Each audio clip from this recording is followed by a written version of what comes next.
Chers frères et sœurs en Christ, bonjour. L'heure est grave, vous n'êtes pas sans savoir ce qui se passe dans le monde et plus particulièrement l'actualité de ces quelques semaines avec la guerre en Iran. Les difficultés vont s'accroître, la pression va augmenter sur les hommes, sur les femmes, sur toute la surface de la terre et les temps sont durs. Le Seigneur est à la porte et il nous avertit encore et encore de son retour imminent. La raison pour laquelle je fais cette vidéo, c'est parce que le Seigneur m'a donné une vision et je m'apprête à délivrer ce message de sa part. Et ce message concerne plus particulièrement les hommes et les femmes qui connaissent entre guillemets le Seigneur, qui pensent à Jésus, mais qui sont plus préoccupés par les soucis de la vie, par les préoccupations de la terre, de ce monde, et qui ont tendance à oublier que le Seigneur est là. Pour certains, Jésus se résume à un homme qui est venu sur terre donner sa vie en sacrifice pour beaucoup. Et la Bible, la parole sur laquelle nous nous appuyons, parfois, ou souvent, ça dépend de vous qui me regardez, la Bible est un livre poussiéreux que l'on a laissé sur l'étagère, et sur laquelle nous ne nous appuyons pas, sur laquelle nous n'accordons pas forcément de confiance, et cela est vraiment quelque chose de triste, profondément triste, et ça attriste le cœur du Seigneur. Et donc je vais rentrer dans le vif du sujet puisque je vous ai parlé de vision, et vous allez voir à quel point vous êtes concernés par cette vision. Donc j'étais en train de bercer mon fils lorsque j'ai reçu cette vision d'une vague gigantesque qui s'apprêtait à s'abattre sur la terre ferme. Et je voyais la vague augmenter en hauteur, donc s'élever de plus en plus haut. Et au-dessus de cette vague, il y avait une arche. L'arche, cela nous rappelle l'arche de Noé. Et bien que la vague s'élevait de plus en plus haut, l'arche demeurait toujours au même endroit. La vague augmentait et l'arche était toujours au même endroit, au-dessus de la vague, comme si elle n'était pas concernée par cette vague, comme si elle était au-dessus et toujours maintenue à flot. Tandis que la vague s'élevait, j'aperçus des hommes sur des planches en bois, flotter à la surface de l'eau et qui tentaient justement de traverser cette vague pour rejoindre l'arche. Et malgré leur tentative, ces hommes, ces femmes se sont fait broyer, si je puis dire, massacrer, et ont fini dans le rouleau de cette vague, qui a fini par s'abattre. En dehors de ça, plus tard dans la vision, j'ai vu un homme qui était accroché à une falaise. Il y avait un précipice très très important, et si l'homme lâchait la falaise, il s'écrasait sur la roche. Et au-dessus de cette falaise, il y avait un être étrange, presque enflammé, qui souriait et qui lui tendait la main pour l'aider. L'homme s'aperçut que l'être était vraiment étrange, mais il regardait en bas et se disait: si je ne prends pas cette main, je vais tomber, je vais mourir. Il finit par accepter et à prendre cette main qui était tendue. Voilà la fin de la vision. Alors, cette vision est remplie de symboles, d'images. La vague est un danger qui va bientôt s'abattre. C'est un événement spirituel, mais je pense qu'il est relié également à un événement physique qui va venir bientôt. Je ne peux pas dire lequel, mais en tout cas, il s'agit d'un danger. Quelque chose qui va concerner tous les hommes, les femmes. Et au-dessus de cette vague de plus en plus grande, de ce danger de plus en plus grandissant, il y avait cette arche qui symbolise la préservation du monde, qui symbolise également la sécurité, la protection divine, la protection du Seigneur. Et cela me fait penser à un passage de la Bible que l'on trouve dans Matthieu chapitre 24, où Jésus explique à ses disciples qu'au temps de la fin, donc les temps que nous vivons actuellement, il en sera comme des temps de Noé. Donc les hommes, les femmes étaient préoccupés par les choses du monde, ils se mariaient, Ils mariaient leurs enfants, ils mangeaient, ils buvaient, ils bâtissaient, ils ne se doutaient de rien jusqu'à ce que le déluge vienne et les emporte tous. Il en sera de même au temps de la fin, les temps dans lesquels nous nous trouvons. Donc la plupart des gens sont préoccupés par la situation financière, la situation économique, sociale, structurelle du monde. Vous n'êtes pas sans savoir qu'il y a un shift qui s'opère et que beaucoup de personnes, beaucoup d'hommes politiques eh bien, parlent de nouvel ordre mondial. Bien que cela fait des décennies qu'on en parle, eh bien, nous voyons cette transformation opérer sous nos yeux. Et beaucoup de personnes vont être broyées par ce système. Voilà, il y a un danger, un danger. C'est pour ça que Dieu nous appelle à être dans cette arche, à faire confiance à Dieu.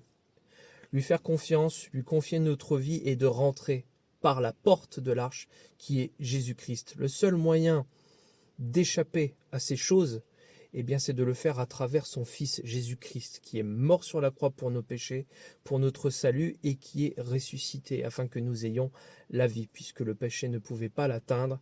Eh bien, par cette condamnation, eh bien, nous avons accès à Christ et à la vie éternelle. Amen. Et vous aurez un choix à faire. Les hommes auront un choix à faire. Donc, rentrer dans l'arche ou tenter, à la suite d'un événement que je pense être l'enlèvement de l'Église. J'ai déjà fait plusieurs messages à ce sujet sur ma chaîne YouTube. Si vous ne savez pas ce que c'est, je vous invite à faire vos recherches. Ce n'est pas le sujet de cette vidéo, mais voilà. Il reste peu de temps. Le Seigneur est à la porte. Et si vous voulez être préservé de la tentation qui arrive, de ce système qui va broyer des tribulations, des grandes tribulations, eh bien je vous invite à prier, à vous soumettre à la volonté de Dieu, à chercher sa face. C'est pour votre salut, c'est pour votre bien, mais c'est pour éviter aussi d'être tenté par ce qui va suivre. Car l'arche que j'ai vue dans la vision symbolise la protection, le Seigneur, mais il y avait des hommes sur les radeaux, enfin sur des radeaux de fortune, c'était des planches de bois. Donc c'était des personnes qui ont tenté de rejoindre, mais qui ne pouvaient pas l'atteindre. Ce sont les personnes qui seront bientôt prises au piège du système et qui vont tenter de rejoindre tardivement. La porte, l'église sera enlevée. Quand je parle de l'église, je ne parle pas de l'église, pardon, avec un grand E. Je parle des gens qui se seront consacrés, qui auront eu part à la sanctification, qui se seront mis à part pour le Seigneur et préparés pour cet événement. Et les autres, eh bien, tenteront de rejoindre, si je puis dire, le Seigneur Christ, mais ce sera cette arche, mais ce sera trop tard. Et bien évidemment, l'homme que j'ai vu sur la falaise, eh bien, c'est une personne qui était indécise, en danger de mort, et c'est ce qui arrivera pour beaucoup de chrétiens, beaucoup de personnes chrétiennes qui seront tentées eh bien, de porter allégeance à l'antichrist. Voilà, cette main tendue, cette main démoniaque qui sera tendue à travers un faux sauveur qui proposera une solution irrésistible pour pouvoir, eh bien, entre guillemets, revivre comme avant, en tout cas pouvoir acheter et vendre. Cela fait allusion, vous en doutez bien, à la marque de la bête. J'en parlerai dans une prochaine vidéo, parce qu'on entend tout et son contraire, et moi j'aime bien, eh bien fonder mon discours sur la parole de Dieu, mais je ferai une prochaine vidéo là-dessus. Et donc oui, il y a une tentation, le rejet du Christ, la déception et donc la tentation de trouver un autre sauveur, un homme qui aura la réponse à tout, qui proposera un nouveau système, des solutions ultimes. La paix régnera. Et avant la paix, eh bien, il faut qu'il y ait la guerre. On n'est qu'aux prémices de cette guerre mondiale qui arrive. Peut-être est-ce la vague, je ne peux l'affirmer. Je n'ai pas la certitude, je n'ai pas eu de confirmation, mais oui, nous ne sommes qu'au début, qu'aux prémices, et il est important de faire confiance au Seigneur, qu'il y a de bons desseins pour nous, de bons projets. Et lorsque nous nous appuyons sur lui, sur cette parole, cette merveilleuse parole du Seigneur, sur la Bible, sur laquelle nous fondons notre foi, eh bien, nous sommes préservés de ce monde, nous sommes préservés de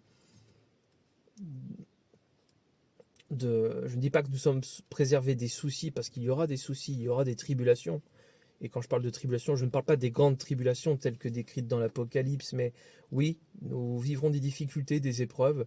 Nous ne sommes pas préservés des épreuves, mais avec Dieu, nous avons la victoire. Car celui qui est en nous est plus grand que celui qui est dans le monde. Amen. Donc je t'encourage, toi qui écoutes, qui te poses des questions sur Christ, eh bien, je t'encourage à le rejoindre et à lui faire confiance entièrement. Même si tu ne sais pas ce que l'avenir te réserve, même si tu sembles abattu et affaibli, il est la solution. Christ sauve, Christ fait des miracles et il agit encore puissamment aujourd'hui, à une condition, que tu lui fasses confiance. Alors ne reste pas, et désolé si j'emploie ce terme, mais le cul entre deux chaises, ne sois pas tiède, sois chaud, sois froid, mais en tout cas, cette main tendue, c'est pas cette main maléfique comme dans la vision, mais cette main bienveillante, pleine d'amour que le Seigneur te tend, vas-tu la saisir? Il reste peu de temps. Il reste peu de temps. Donc je t'encourage à mettre ta vie en ordre et à ne pas te laisser séduire par les fausses promesses de l'ennemi, des gens du monde, ces promesses bidons, ces solutions éphémères qui ne résoudront rien en réalité. Appuie-toi sur le roc, appuie-toi sur le Christ, et si tu n'as pas fait encore d'expérience et que tu ne l'as pas connu véritablement de cœur, eh bien ouvre-lui ton cœur aujourd'hui et fais cette prière, une prière authentique. Seigneur, Jésus, je ne te connais pas, je ne sais pas si tu existes vraiment, tu connais ma situation, et si tu existes, eh bien montre-toi, prouve-le, manifeste-toi, je suis ouvert, je suis prêt à t'accueillir. J'ai entendu énormément de choses, je ne sais pas si elles sont véridiques ou si elles sont mensongères, mais si tu existes vraiment, Dieu, réponds-moi, manifeste-toi. Si tu fais cette prière, je te garantis que le Seigneur se manifestera. Et ce ne sera pas une croyance qui trouve ses racines dans ton intellect ou dans la méthode, l'effet coué, si je puis dire. Non, non, ce n'est pas parce que tu te perçois de toi-même. Non, non, non. C'est quelque chose qui va te toucher profondément et tu auras la certitude que ça ne vient pas de toi, mais que ça vient de Dieu, de l'Éternel, qui répond favorablement à ta demande. Je te remercie d'avoir regardé cette vidéo. Je t'encourage à poursuivre ta voie, à poursuivre ta bonne marche avec le Seigneur. Laisse-le te guider par son Saint-Esprit et va. D'accord? Le Seigneur va t'aider à traverser ces épreuves. Fais-lui confiance. Merci pour tout. Merci d'avoir regardé cette vidéo. Si tu penses qu'elle t'a aidé ou si elle peut aider d'autres personnes, tu connais la chanson, tu peux mettre un pouce, tu peux mettre un commentaire si ça t'a fait du bien. Et surtout, garde les yeux fixés sur Christ. Amen. Allez, bonne journée, prends soin de toi, que le Seigneur te bénisse. À bientôt.